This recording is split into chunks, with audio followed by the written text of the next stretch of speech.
Saludo nuevamente a todas y todos en este 60º testimonio a título personal y 10ª entrevista de esta serie de programas denominados Conversando con los expertos sobre la pandemia de COVID-19. En esta ocasión tenemos el privilegio de contar con el doctor Francisco Javier Acuña Llamas, quien es comisionado del Instituto Nacional de Acceso a la Información y Protección de Datos Personales, el INAI, y el doctor Acuña Llamas es un zacatecano brillante, licenciado en Derecho por la Universidad Regiomontana y doctor en Ciencias Políticas y Sociología por la Universidad Complutense de Madrid, quien también cuenta con diplomado de Altos Estudios Internacionales por la Sociedad de Estudios Internacionales también de Madrid, y además es experto en derechos humanos, en acceso a la información pública, en transparencia, en combate a la corrupción, en rendición de cuentas, en derecho procesal constitucional y protección de datos personales, entre otros temas, sobre los que además ha escrito diversos libros, publicaciones y columnas de opinión en diarios de circulación nacional. Dentro de los encargos que ha desempeñado, destacan los que tuvo en el Tribunal Electoral del Poder Judicial de la Federación, donde fue coordinador de información, documentación y transparencia, director general de Enlace y Transparencia y secretario de la Comisión de Supervisión y Resolución en materia de transparencia y acceso a la información. En el 2014 rindió protesta como comisionado del INAI y en mayo del 2017 fue elegido comisionado presidente del Instituto Nacional de Transparencia, Acceso a la Información y Protección de Datos Personales para el periodo 2017-2020. Actualmente continúa desempeñándose como comisionado de ese gran instituto. Paco Acuña, y lo digo con mucho cariño por nuestra amistad de muchos años, bienvenido a este espacio, conversando con los expertos sobre la COVID-19. Gracias. Querido Jorge Guerrero, gracias a ti por darme la oportunidad de ser parte de este elenco, de un trabajo que con tanto ahínco e inteligencia has desarrollado para darle una cobertura analítica, pero desde luego con un enfoque científico al fenómeno y a los fenómenos que han rodeado la pandemia y sus efectos en la vida nacional. Te agradezco muchísimo la invitación. Al contrario, el agradecido soy yo. Y déjame plantear de diferentes maneras, Paco, la entrevista. En las anteriores entrevistas siempre lo hemos hecho en varios escenarios, siempre de acuerdo a las habilidades y competencia de los expertos. En tu caso, si estás de acuerdo, el primer escenario tendrá relación con tu experiencia en los derechos humanos, tema que, por cierto, es de mucha relevancia durante la actual contingencia por la COVID-19. Inclusive a principios de la pandemia, la alta comisionada de la ONU para los Derechos Humanos, Michelle Bachelet, expresó que nuestro esfuerzo para combatir el SARS-CoV-2 no daría resultados a menos que aplicáramos un enfoque holístico, es decir, proteger cuidadosamente a los sectores más vulnerables y desfavorecidos de la sociedad, tanto en términos médicos, pero también en términos económicos. También señaló que los confinamientos, las cuarentenas y otras medidas de esa índole orientadas a combatir la expansión de la enfermedad deberían aplicarse siempre en la más estricta observancia de las normas de derechos humanos y de manera proporcional, pero sobre todo ponderada. Es en este contexto y en medio de un estado de emergencia global, ¿cuál ha sido la importancia de garantizar la protección a los derechos humanos, los civiles, los políticos, los económicos, los sociales, los culturales, entre los que se incluye, por supuesto, el derecho a la salud, doctora Acuña? Bueno, desde luego te agradezco. Efectivamente, solo en un contexto de derechos fundamentales, una población cautiva de medidas de contención, de medidas de restricción, de libertades de movimiento, como ha sido la pandemia, en sus muy variadas ya, vamos a decir, ciclos o etapas, podría o hubiese sido o sería simple y sencillamente caótica, más allá, ojo, de los efectos eminentemente médicos y sanitarios de efectiva demostración de haber de parte del Estado del que hablemos, en el caso mexicano naturalmente el nuestro, las habilidades y los conocimientos científicos, desde luego por la materia, pero las capacidades para, vamos a decir, establecer una estrategia que no se ha visto del todo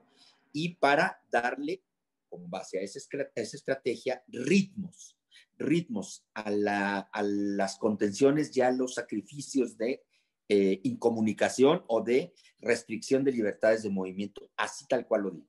Entonces, si no hay un contexto de derechos fundamentales presumiblemente eficaz, lo que nos encontramos es, como ya hemos podido ver desde acá, el contexto de precisamente China, el sitio donde nace el asunto y se hace exponencial. Todos vimos un Estado que le puso al sitio un cerco y prácticamente lo clausuró una ciudad. Y ese esquema que vimos en Wuhan es simple y sencillamente dantesco. Es decir, pudiéramos decir, algunos y otros han dicho seguramente que fue eficaz, sí, seguramente, pero a un costo extremo que no sabemos si, desde luego, los habitantes de ese sitio van a superar no solo el trauma de haber sido señalados históricamente por ser el punto de comienzo de una experiencia nueva en la humanidad, de terror en la humanidad, de pavor, más que de terror, de pavor en la humanidad, sino además por esa manera en la que en un Estado autoritario, en sus máximas expresiones, clausuró una ciudad. O sea, es la clausura de un sitio, en todos los sentidos de la. Entonces, ese esquema que yo creo que podemos poner como el más representativo, afortunadamente, salvo que estemos desconocedores de otras evidencias, pero esa, la más palmaria, es pavorosa. En el caso de nosotros ha habido muchas situaciones que pueden ayudar a que no hubiésemos llegado a eso, pues sí, porque no había de parte del Estado mexicano, y es inevitable reconocerlo, ni los conocimientos del problema, ni las capacidades para resolverlo, ni la voluntad política para hacerlo.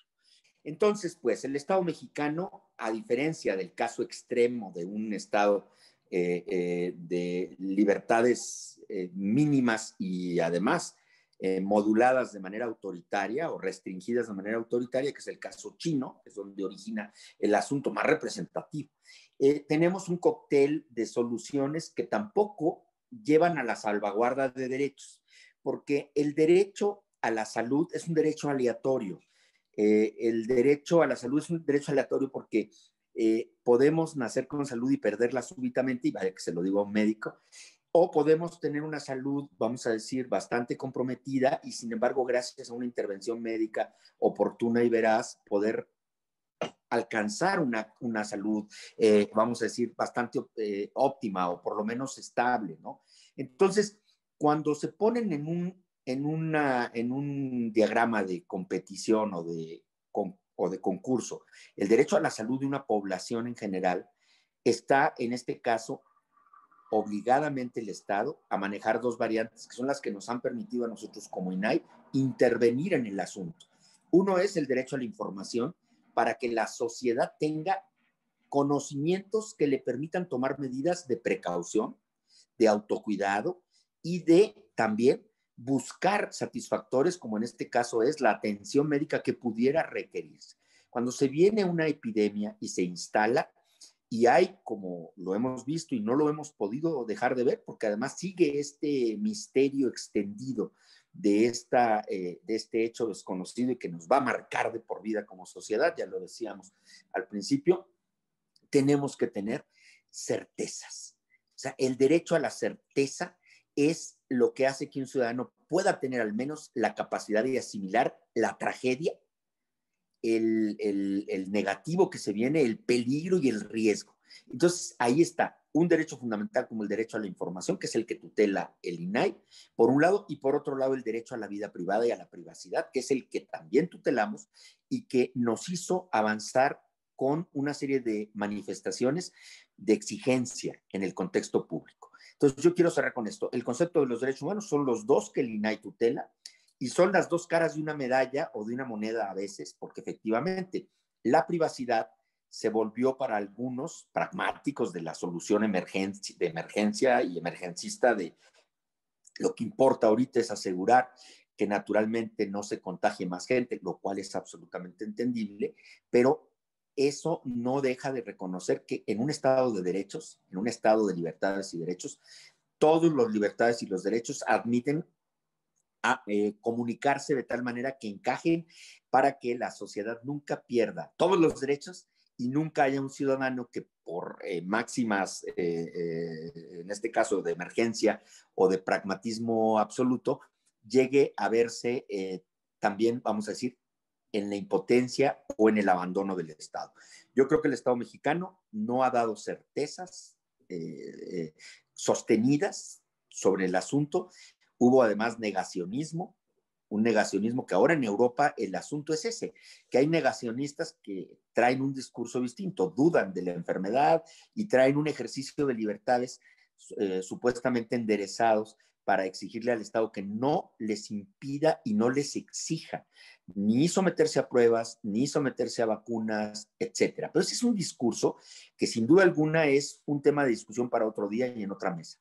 El asunto acá es el Estado mexicano y la manera en la que ha manejado y los derechos humanos, cómo se han estado manifestando. Bueno, estoy dejando ahí para que tú cortes Sí, la déjame ahí poder intervenir en este sentido para darle origen a la segunda pregunta, que me parece que además va a estar perfectamente vinculada. Retomo una parte al final que decías, que nunca uno debe de perder todos sus derechos, independientemente del escenario que se esté dando, por lo menos ese sería el camino a seguir. Y por eso este segundo escenario está relacionado con tu conocimiento, como lo hemos visto, de la ciencia política, de la sociología, pero sobre todo vinculado, y ahora retomo la última parte de tu discurso, con tu expertise sobre el derecho, y sobre el derecho procesal y sobre el derecho constitucional. Y es evidente que este respeto a la Constitución y a las leyes siempre, como lo dice, son un reto para las sociedades en el mundo. Estemos en pandemia o no, ¿eh? Sin embargo, en los estados de emergencia siempre existe la tentación de violentar las normas sobre texto de una causa de fuerza mayor. Así que algo que se ha observado en esta pandemia son las diferentes maneras que han tenido los países en el mundo. Lo decías tú muy bien en China con Wuhan, o el establecer las normatividades, porque esto se fue llegando del oriente al occidente en cuestiones tan claras como aplicar o no el toque de queda, que ya lo mencionabas, buscando garantizar la sana distancia, hacer obligatorio o no el uso de cubrebocas, por ejemplo, o tener diversas prohibiciones para el acceso, inclusive de comercios, de espectáculos, cambia toda la vida. Pero también se han visto libertades, pero para hacer cosas que en otras condiciones estuvieran fuera de la ley. Entonces, la pregunta, Paco, ¿cuál es esa frontera que no se debe pasar en esa línea tan delgada y a veces no tan clara en la aplicación de las leyes y de la Constitución? Y en consecuencia, ¿cómo se deben preparar los gobiernos para contar con esquemas legales que les permitan enfrentar estados de emergencia con oportunidad, un poco siendo más preventivos que reactivos? ¿Cuál sería tu reflexión, No, querido por Paco? supuesto. Primero, el Estado constitucional democrático tiene previsiones que le permitan siempre estar en la condición, desde luego, de remediar situaciones de mayor o menor impacto en la vida de la propia población o de la sociedad. Es cierto que el hecho era desconocido y se expandió y ha arrancado con un proceso de experimentalismo, me refiero de actitud pública, en tanto que todavía sigue siendo un misterio y todavía sigue habiendo enigmas grandes de parte de ustedes, los médicos, para poder darnos las tranquilidades que deberíamos de haber tenido razonablemente mucho a cierto tiempo de haber comenzado esta aventura de la humanidad. Es una aventura de la humanidad. Entonces, el Estado democrático de derecho lo que tiene como quintesencia es que garantiza siempre satisfactores en compensación de actos de molestia o restricción. Lo primero que tendría que tener un Estado democrático, como está pasando con Europa, es, si bien se impusieron alcabalas comerciales y económicas para el desarrollo libre del comercio y del sustento de muchísima gente que vive al día de su comercio, de la prestación de sus servicios, etcétera. Hubo fondos de compensación social desde la Comunidad Europea para ayudar a todos esos profesionistas que tuvieron que cerrar sus despachos, sus consultorios, por poner ejemplos así representativos, para ayudar a todos ellos que tuvieron que cerrar sus tiendas o sus servicios de aplicación directa, ¿no? De satisfacción directa. Por poner un ejemplo, entre otros muchos que debe haber. Si se restringe el acceso a una zona y queda esta, como ya lo dijimos, en términos de inaccesibilidad, tiene que haber compensatorios de diverso tipo. El Estado mexicano no ha tenido, ni ha visto, ni supo, ni pudo, porque no tiene una vocación, en este caso, clara el FONDEM como punto de referencia, y lo digo al margen por otros acontecimientos como son las inundaciones y las catástrofes naturales normales que también tienen que estar previstas, quedó sin fondos. Además sabemos por desgracia que por si fuera poco, hay un desabasto de medicinas gravísimo que sobre todo ha afectado a la población más vulnerable por estar enferma y de padecimientos crónicos y degenerativos e incurables probablemente, o con pocas posibilidades, o con, con un esquema ahí de ecuación de riesgo mayor. Entonces, si a esas vamos, lo que ha pasado en México, por desgracia, y lo digo con una absoluta serenidad técnica, es verdaderamente grave y agravado. Porque es grave la pandemia y sus efectos, sin duda, pero agravado que además o encima, en paralelo, y sin que sea una fuente de alivio, se vuelve una fuente de exclusión y de marginación adicional, que no haya condiciones mínimas de respaldo. Y ya no digas, como estoy planteando en Europa, ¿no?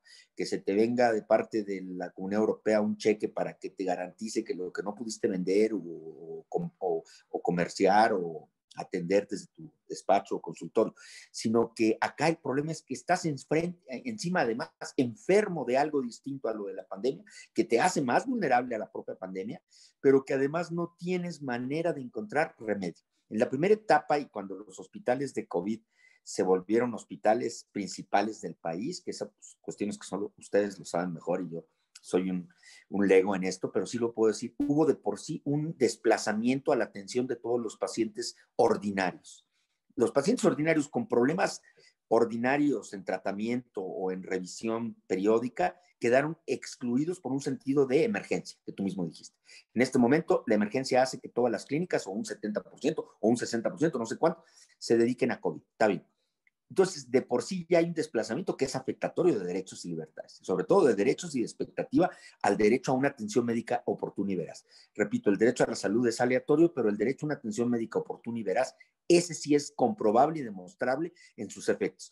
Y si a eso además agregamos no solo el paciente diabético o el paciente que trae algún otro tipo de padecimiento delicado, vamos a decir, que tuvo que perder frecuencia médica, que tuvo que perder terapia, que tuvo que perder o interrumpir ad infinitum, no sabemos hasta cuándo necesariamente ese tipo de remediación que le hacía, vamos a decir, sobrellevar su condición de salud en cierto nivel de deterioro, al más grave, ¿no? A los que tienen leucemia, a los niños con cáncer, a las personas mayores con otros problemas de comorbilidad y además el desabasto médico y la inaccesibilidad a sus clínicas ordinarias y al médico que le da la consulta y que también le da el alivio psicológico. Pongo estos ejemplos tan evidentes quizá para sintetizar, ¿no? Sí, tienes toda la razón, Paco, y por eso el ejercicio de las leyes siempre deberían de estar, pues como primer orden, aunque entiendo que de repente la emergencia te hace, como lo decía yo en la pregunta, tomar decisiones no necesariamente basadas en ellas, y a veces se hacen cosas que, decía yo, no estaban permitidas y se hacen. Y acabas de tocar un tema que me parece muy importante, la atención de los pacientes no COVID. Es decir, hemos tenido toda esta experiencia sobre texto y sobre realidad de una pandemia mundial para darle este sentido de prelación a la atención de la COVID, pero por cierto hay muchos pacientes que merecen la atención y que también es un derecho. Y en eso sin duda todo el mundo lo está haciendo, y más ahora con este tercer repunte que no terminamos de salir, y nuevamente las variantes en esta competencia de vida entre quién sobrevive, si los virus o los seres humanos, pues empiezan a dar, y la variante Delta siempre será pues una amenaza, y por eso así lo determina la misma Organización Mundial de la Salud. Y tomando esta parte, en la última pregunta, yo quisiera hacer referencia a algo que en las dos anteriores has sacado con mucha puntualidad, y es tu experiencia en el manejo del acceso a la información, a la transparencia, pero también a la protección de los datos personales. Y este tema, como bien lo decíamos antes de la entrevista, pues pudiera tomar varios programas. Sin embargo, pondré foco en dos situaciones. La primera es un hecho que lo que no se registra no se puede medir, y lo que no se mide no se puede mejorar. Y agregaría, difícilmente se puede compartir. Hoy todos los países del planeta presentan sus registros sobre el desarrollo de la pandemia, y eso permite por lo menos observar, entre otras cosas, su evolución matemática. Si desgraciadamente aumentan los contagios, las personas fallecidas o por fortuna si disminuyen, o bien también en el caso de las vacunas, cuántas vacunas se han aplicado, a qué grupos, entre otras cosas. Y así el interés de los seres humanos del mundo, lo decías también muy bien, de conocer información, si ya hay tratamientos, si hay nuevos tratamientos, si hay producción de medicamentos suficientes, etcétera. Pero por otro lado, existe la necesidad de conocer la información en lo individual, Paco, de nuestro enfermo, de nuestro paciente, que si bien no tiene un interés colectivo o general, sí lo tiene y de mucha importancia en el entorno familiar. En ambos casos, en lo general y en lo particular, siempre existen muchas dudas para saber a qué información sí se puede tener acceso, quiénes la pueden proporcionar y cuáles son las obligaciones de quien tiene la información y los derechos de los solicitantes. ¿Cuál es tu reflexión, Paco, en este Ahí sentido? va. ¿Y cuál es la Es importancia de la transparencia de los datos en una pandemia?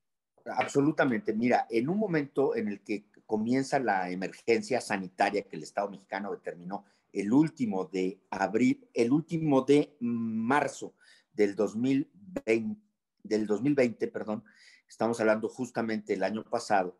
En ese momento, el Estado mexicano, a través de las medidas previstas en la legislación, instaló ese consejo que determinó la emergencia sanitaria.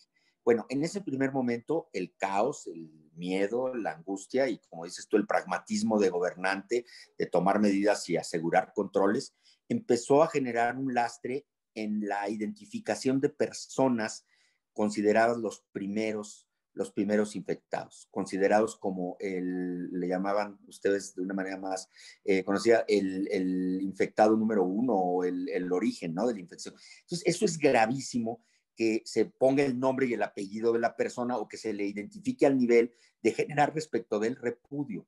Pudimos después ver como un comportamiento terrible, lamentable, conmovedor, cómo los médicos y las enfermeras, que son nuestros héroes de esta batalla larga y prolongada, fueron repudiados de sus edificios, de sus espacios de vida ordinaria, por ser simple y sencillamente médicos y por estar en esa condición de nunca una cofia y nunca una bata, fueron verdaderamente un estigma prácticamente de criminógeno. O sea, sí, y ese tipo de exposiciones al repudio absurdo, ¿no? Como un repudio, siempre el repudio será una manifestación poco racional y absolutamente injusta, seguramente.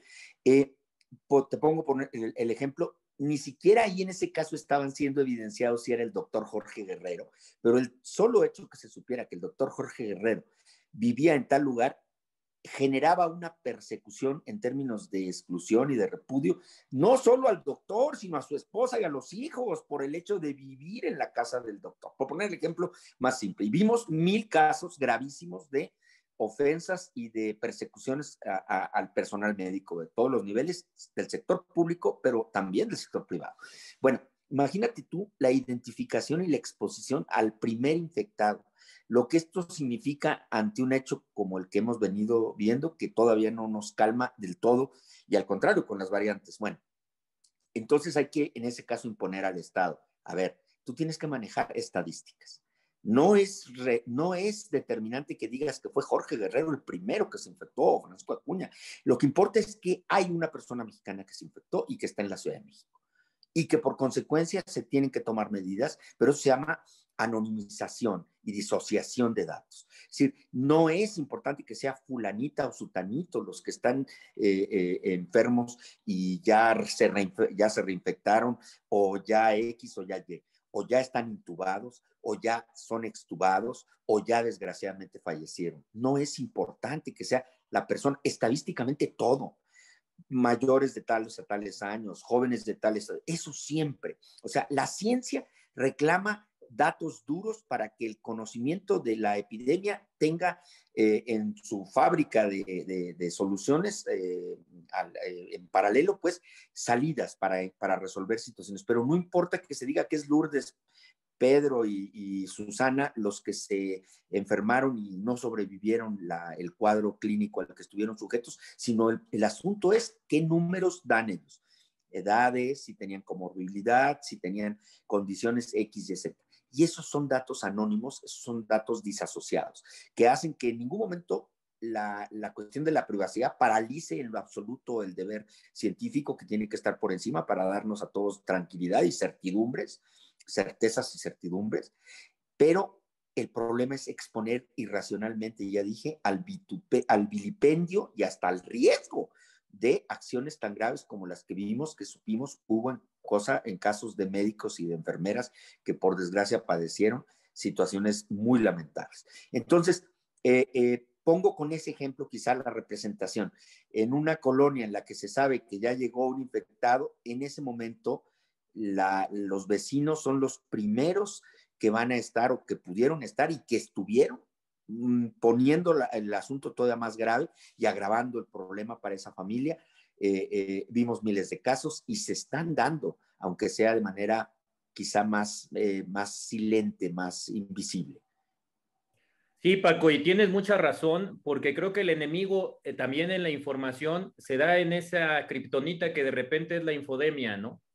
Y en la Sí, infodemia claro. tienen también pues muchos gatillos que disparan balas, como esto, el interés inclusive ya periodístico de conocer el famoso caso cero o el famoso caso índice, y de si Ese. bien no se dice el nombre, pues viene una serie de investigaciones, no todas legítimas, en que buscan, porque saben que eso va a ser noticia y va a dar nota, simplemente lo describo, ni siquiera lo critico. Pero además también este ámbito de dónde está la diferencia entre lo cuantitativo y lo cualitativo, y de esa cualidad que tú bien decías que es de interés científico, edades, grupos, inclusive hasta comorbilidades, estados de la República o del mundo.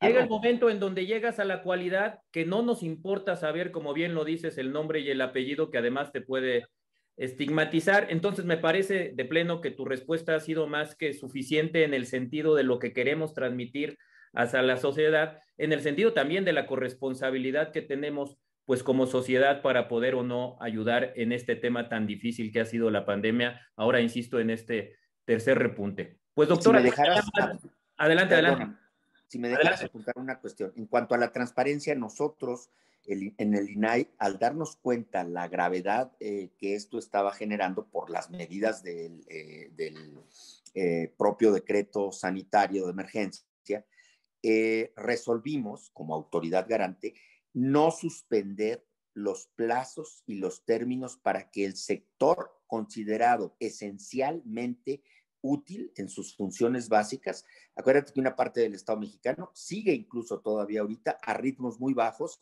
o a ritmos básicamente de guardias para precisamente evitar que hubiese conductas de exposición como el ir a los centros de trabajo, etcétera, etcétera.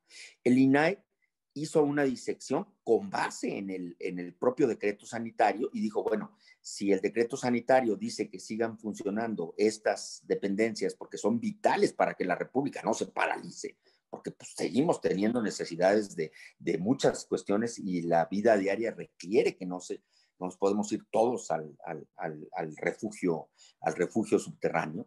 Entonces, nosotros con base en ello dijimos, tienen que seguir informando y respondiendo las dependencias estas y estas. El secretario de Salud nos mandó una carta, yo era presidente todavía, en la que nos decía que cómo se nos ocurría que el sector salud, que era el que cargaba en la espalda la emergencia, estuviera obligado a andar respondiendo preguntas. Y le contestamos por eso mismo, porque usted es el epicentro de la certidumbre pública.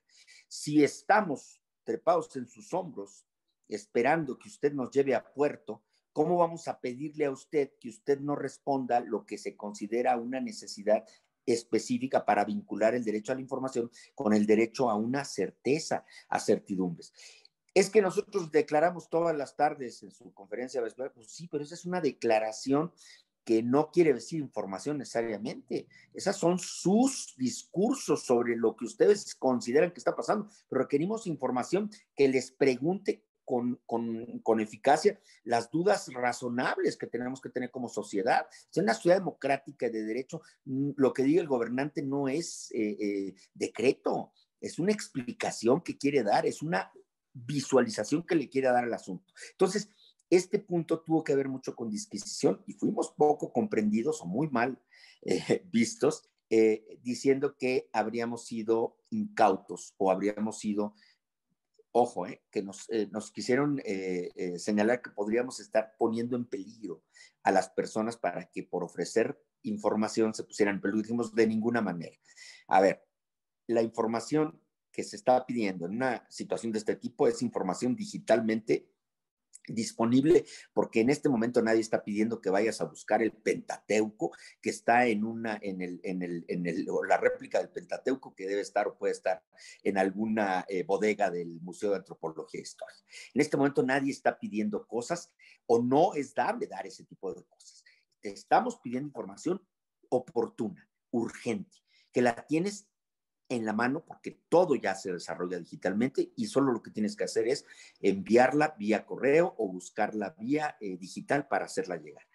Colocar los micrositios para ir exponiendo cómo iba avanzando eso que tú decías, las cifras, pero sobre todo las adquisiciones de las vacunas y luego los contratos de las vacunas, que han sido asuntos que han estado rodeados de polémica y de muchas confrontaciones, si tú quieres ahí sí políticas interesadas, evidentemente, como puede ser en un contexto de una democracia. Bueno, nosotros en eso hemos sido, creo, tesoneros y hemos logrado al fin que, por ejemplo, Relaciones Exteriores haya convenido y haya querido cooperar, reconociendo que se tenía que abrir esa información para dar certezas, pero en cambio salud no. Entonces llegó un momento esto a tener comportamientos diferenciados dentro del propio gobierno y desde el propio nivel más alto del gobierno.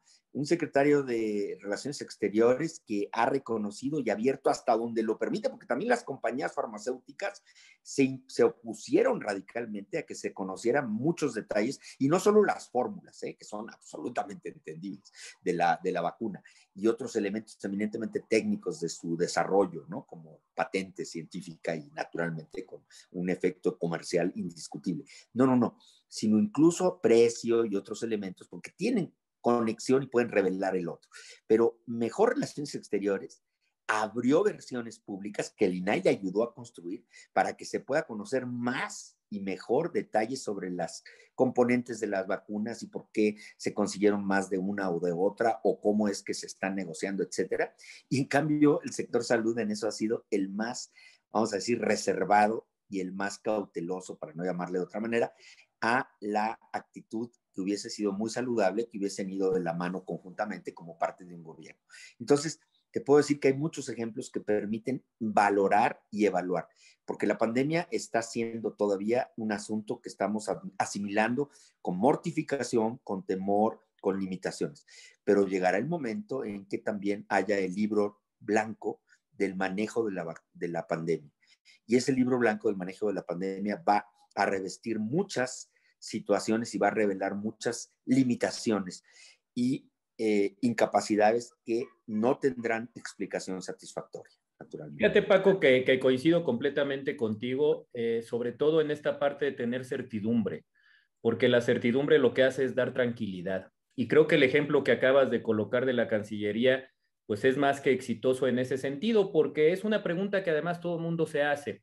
También entiendo, por supuesto, los otros puntos de vista, pero aquí lo importante en estos testimonios, Paco, es eso, dejar testimonio, porque ¿qué diéramos? Lo decía el otro día el exsecretario de Salud del Estado de México, el doctor Gabriel O'Shea, por tener estos testimonios cuando se vuelva a presentar una pandemia y ver cómo se habían realizado, porque ahora además la tecnología lo permite. En fin, contigo uno puede platicar muchas horas, además es una plática gratísima, y eso que no hablamos hoy de cultura, que además, por cierto, No. ya es extraordinaria. Y bueno, eso ya son cuestiones entre nosotros que hemos vivido y que siempre es un placer escucharte. Yo te agradezco mucho esta entrevista, Paco. Esto va a quedar, insisto, es un tema de testimonio, de poder dejar hacia la sociedad pues un antecedente. Y solamente, además de agradecerte la entrevista, preguntarte si quieres agregar algo más para ya despedirla. Mi gratitud porque tú estás siendo precisamente en este momento un cronista, un articulador que está concentrando posiciones y posicionamientos que en una democracia son absolutamente imprescindibles. Se tiene que tener conciencia crítica de cómo hemos enfrentado un lastre, una tragedia, una adversidad. Y tiene que haber en una sociedad democrática memoria sensible y sensitiva para reconocer aciertos, para reconocer a los héroes de estas batallas, que muchos han sido y siguen siendo anónimos, y también para reconocer los aciertos gubernativos, que también los ha habido, pero también para reconocer, por desgracia, los desaciertos, para precisamente lo que has dicho, construir precedentes de corrección y de previsión adecuada para el porvenir. Pues yo te agradezco mucho, mi Paco, y muchas gracias como siempre. Un abrazo. Jorge, gracias. Saludos en casa.